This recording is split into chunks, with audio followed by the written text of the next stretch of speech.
আমি কি আমাদের মধ্যে আসলে শুধু মিউজিশিয়ান ডান্সার নাই, আমাদের মধ্যে দেশের নাম করা একজন স্ট্যান্ড আপ কমিক আছে আমার বন্ধু,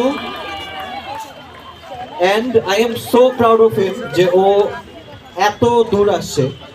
আগে এক সময় এই ছেলেটা পটি জোকস মারতো, ওর জোকস হাসির হইতো না, কিন্তু এখন ছেলেটা পুরো বাংলাদেশ কাঁপাইতেছে। ওকে স্টেজে please welcome Amin Hannan Chowdhury, please.